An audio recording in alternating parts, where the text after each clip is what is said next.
Amigos de Impacto Venezuela, bienvenidos a 24/7. Hoy junto a mi compañera Stenif Olivares les traemos un especial sobre el caos político que atraviesa el país, entendiendo que nuestro deber como periodistas es hacerle seguimiento a todo lo que ocurre para mantenerlos informados. A continuación les mostraremos cómo está Venezuela hoy, a pesar de que el panorama no es el más alentador. Comenzamos.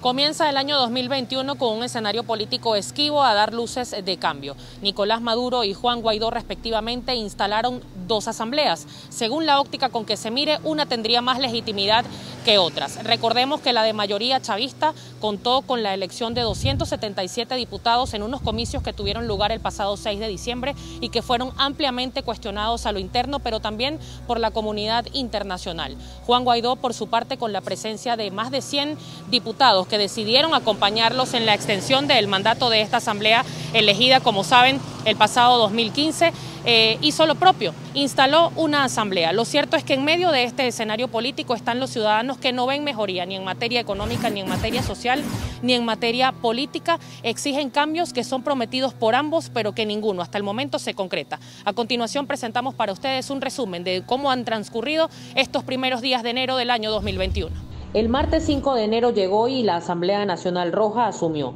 El acto protocolar transcurrió con normalidad y sin sorpresas. La directiva se configuró y tiene nuevos rostros: Jorge Rodríguez, Iris Varela y Didalco Bolívar. En el acto de instalación se colaron algunas señas de lo que viene para opositores: investigación del presunto robo de recursos valorados en $1.700 millones, interpelación de ministros afines a Maduro y señalamientos contra los medios de comunicación. Ellos pedían sanciones contra Venezuela y los medios de comunicación aplaudían. Y los centros de poder mundial aplaudían. Ellos pedían invasión militar contra Venezuela.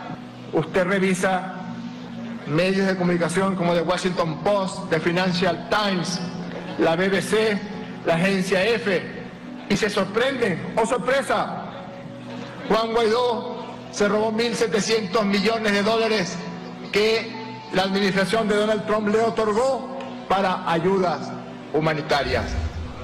El mismo 5 de enero, en horas de la mañana, Juan Guaidó instaló vía internet la sesión del Parlamento, ratificando en la directiva a Juan Pablo Guanipa y Carlos Berris Beitia, un acto virtual en el que participaron 100 diputados con grandes ausencias como la de María Albert Barrios y Estalín González, que no apoyaron la extensión.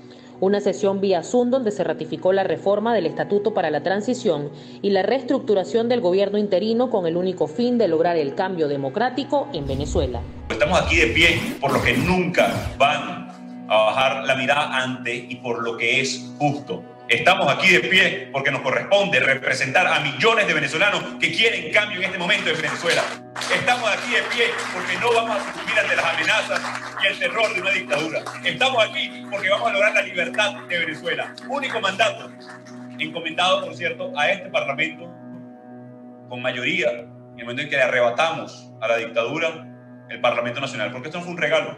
La construcción de mayoría no fue un regalo. Las denuncias ante la Corte Penal Internacional fue un proceso doloroso de cada una de las víctimas, familiares que han pasado por ese proceso, del trabajo de las ONGs, de los defensores de derechos humanos. El reconocimiento de la comunidad internacional no es un regalo amable a la sociedad civil, es una conquista y una lucha diaria. Si hacemos memoria, hay que recordar que el Tribunal Supremo de Justicia de Maduro anuló la extensión del mandato planteado por la comisión delegada. Se solicitó además una investigación por tratarse, según la sentencia número 0274 del 31 de diciembre del año 2020, de una violación a la Constitución. A esta solicitud se suma, por cierto, la creación de una comisión especial presidida por el cuestionado diputado José Brito para investigar a opositores corruptos, una propuesta aceptada por la plenaria el pasado 7 de enero. Y espalillaron todas las cuentas en dinero constante y sonante que esa empresa que le pertenece a Venezuela tenía depositado en bancos del exterior. Se robaron la empresa Monómeros y fueron como Zamuros, como hienas, a la casa de depósitos o activos. Y ya acaba de aparecer hace 3 días la denuncia o sorpresa de que en esa recuperación de activos se pagaron comisiones de 26, de 30, de 42 millones de dólares a abogados que resultaron ser hermanas, hermanos, bufetes que pertenecen a Carlos Vecchio o que pertenecen a Juan Hernández o que en última instancia le pertenecen a Juan Guaidó. Para Guaidó, la instalación del Parlamento fue un show, un espacio para el llamado estéril de un diálogo que solo quedará en discurso, pues en la práctica la administración de Maduro, según denunció, sigue persiguiendo y hostigando a quienes lo adversan. Ante una dictadura que hoy mantiene cercado o asediado los hogares de nuestros diputados, preguntando por sus familiares, creyendo con eso que no íbamos a estar instalando un nuevo periodo legislativo, creyendo que apostando a la policía política del régimen en las puertas de nuestras casas iban a intimidar a la necesidad de libertad y democracia de un país. El mensaje es muy claro al dictador y a los que pretenden hoy renovar, no un parlamento, renovar una constituyente, darle otra forma, o es que ya no habían secuestrado el Palacio Federal Legislativo, o es que ya no habían tomado militarmente con la constituyente ese espacio. Es la renovación de la desfachatez. El dirigente opositor calificó como último llamado de la patria para que la oposición se blinde y accione una misma visión a pesar de lo equidistante de sus posiciones. Señor Enrique Capriles, señora María Corina Machado, Henry Ramos, Leopoldo López, Omar Rosa, Manuel Rosales, Julio, que tanto han hecho, es el momento del último llamado de la patria. Del llamado a cada uno de ustedes. No los convoqué por cargos.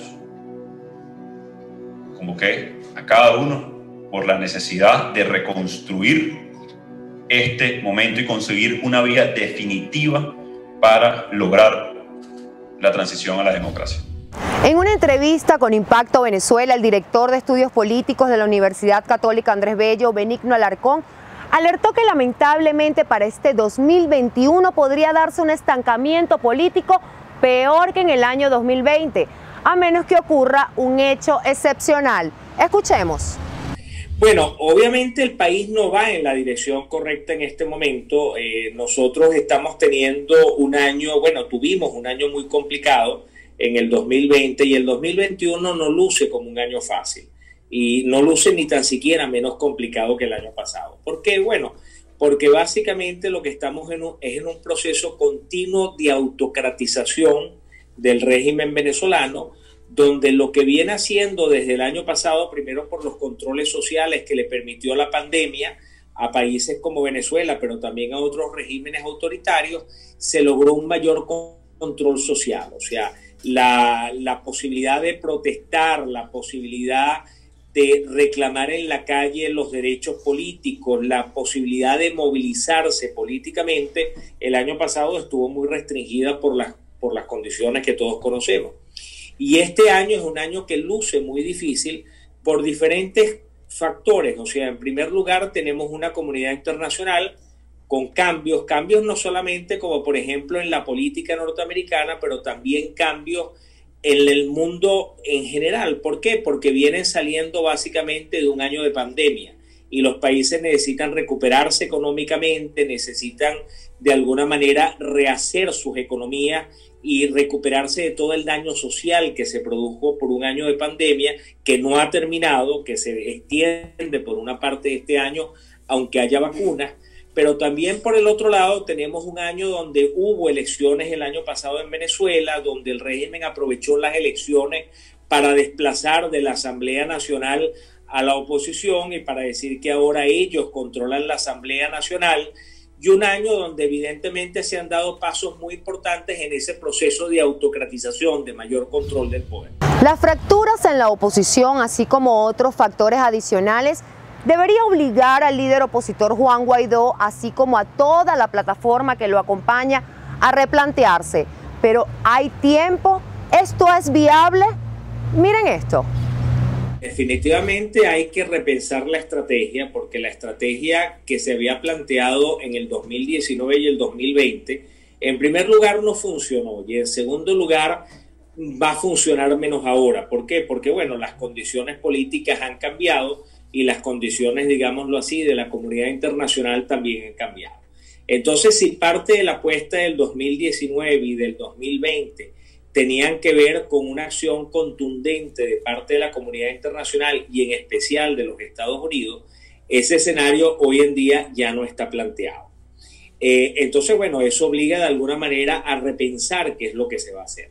La otra cosa que es fundamental es recordar que en el año 2021, al igual que sucedió en el 2020, vamos a tener nuevamente elecciones de gobernadores y elecciones de alcaldes. Y el año pasado la oposición de alguna manera sufrió algunas fracturas importantes. Hay que recordar lo que pasó, por ejemplo, con Enrique Capriles. Hay que recordar la posición que asumieron algunos diputados que dijeron que no continuaban en la Asamblea. Hay que recordar las pérdidas que sufrieron algunos partidos que pasaron a ser controlados por el Tribunal Supremo de Justicia, que impuso unas juntas directivas ad hoc que intervinieron esos partidos políticos. Y si todo esto sucedió el año pasado, cuando el gobierno no tenía control de una Asamblea Nacional, que podemos discutir si es legítima o no, yo estoy de acuerdo, yo particularmente no comparto el calificativo de legitimidad de esa Asamblea, pero independientemente de eso, el gobierno no tiene el control de la institución y el control territorial del país, porque esto básicamente es una situación de facto, es una situación de fuerza. Pues este año que el gobierno siente que tiene el control de esa asamblea, aunque muchos no lo reconozcan, va a avanzar con mucha más fuerza. Y en una elección donde se disputan gobernaciones y alcaldías, la posibilidad de que haya fracturas mayores en la oposición es mucho más grande. Entonces, evidentemente, la oposición tiene que repensar muy bien cuál va a ser su estrategia, primero de cara a seguir impulsando un proceso de democratización del país que ya no se puede impulsar con las estrategias del 2019 y 2020, pero también que va a ser de cara a estas elecciones del 2021, porque estas elecciones, si se toma una decisión equivocada, pueden terminar de alguna manera fracturando muchísimo más a la oposición. El modelo político que impera en Venezuela hace que cada vez más los venezolanos sientan temor a expresarse o a denunciar el impacto de esta crisis. Sin embargo, nuestra compañera Stenif Olivares salió a las calles de Caracas y logró recopilar unos testimonios impactantes que queremos que ustedes los escuchen. Entre los dimes y diretes de la dirigencia están los venezolanos sumidos en una crisis que los pone a diario contra las cuerdas. Sueldos miserables y alimentos con precios inalcanzables. En este punto, no creen que una dualidad de poderes mejore su calidad de vida. Ninguno de los dos sirven para nada, ¿no? Porque uno trata de suplantar al otro y la realidad es que ninguno de los dos está operativo en función de satisfacer las necesidades de la población venezolana. Ninguno de los dos se ha pronunciado en ayudar a los trabajadores venezolanos. Nosotros hoy por hoy no tenemos salario, que lo dicen digno, no tenemos salario. $1 que está en 1.436 y el salario de nosotros es 0.81. Sin democracia y sin verdadero representante o líderes políticos no hacemos nada. Ha servido, es para llenar más de hambre y miseria al pueblo venezolano, es para traer tristeza a las madres y padres venezolanos, ha servido para llegar al llegadero. No sirven para nada, para eso ha servido, para darnos cuenta de que sirven, para nada. Corre el mes de enero y el pasado 12, Nicolás Maduro asistió al hemiciclo de sesiones para presentar su memoria y cuenta. Como en otros años, el bloqueo, sabotaje, intento de magnicidio y conspiración internacional ocuparon su discurso. También hubo tiempo de regaños y de llamar a capítulo a quienes sucumben a la burocracia. Hay que aprender a contestar el teléfono, hay que aprender a contestar los mensajes. Diputados, diputadas, ministros, tenemos que estar en contacto con la gente, responder, porque a veces venimos de la lucha popular exigiendo que no me contesta, pero cuando nos convertimos en ministros no contestamos. Maduro asumió durante el acto que Venezuela está destruida y llamó a quienes quieran heredarla a sacarlo de Miraflores con votos. Si ustedes me quieren sacar de la presidencia, ¿qué piensan heredar? Un país hecho trizas, Ustedes tienen una forma, salgan a recoger firmas dentro ¿de cuánto? ¿Un año?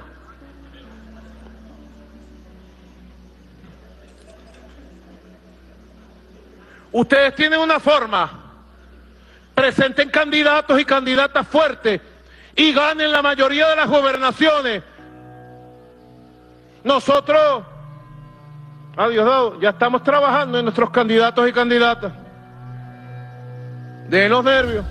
Una memoria y cuenta donde Maduro dejó atrás el llamado dólar criminal, asumiendo con desparpajo que la dolarización es una válvula de escape. Las expresiones de dolarización del comercio han sido y son una válvula de escape necesaria y benefactora para la vida económica de esta etapa y para la vida de la familia venezolana. Así lo creo. Maduro se unió a la solicitud del presidente de la Asamblea Nacional, Jorge Rodríguez, en el petitorio para investigar a opositores señalados en actos de corrupción. El primer mes del año 2021 agregó también contradicciones discursivas, Maduro señalando el bloqueo y la guerra económica como culpables de la crisis y Jorge Rodríguez pidiendo no excusarse en esta tesis para hacer las cosas mal. Es cierto que las sanciones y los bloqueos han sido la peor agresión que ha recibido Venezuela en los últimos 150 años. Es verdad. Pero si nos escudamos en las sanciones y en los bloqueos, para no tratar de arreglar lo que está dañado, lo que está malo, para no tratar de denunciar al funcionario indolente o al funcionario flojo o al funcionario corrupto, nos estamos haciendo cómplices de esas sanciones y de esos bloqueos. Dos caras, dos visiones distintas. Juan Guaidó y Nicolás Maduro siguen ocupando titulares como dirigentes de dos sectores polarizados que a juicio del ciudadano han colaborado poco en el tan nombrado buen vivir. En Caracas, Estenin Olivares, Somos Impacto Venezuela. Hemos llegado al final de nuestra programación. Gracias por acompañarnos. No olviden suscribirse a nuestro canal de YouTube Impacto Venezuela, dando clic a la campanita de notificaciones. Siempre estamos leyendo todos sus comentarios. Ayúdennos a vencer la censura. Yo soy Mildred Manrique y esto fue 24/7. Hasta el próximo lunes.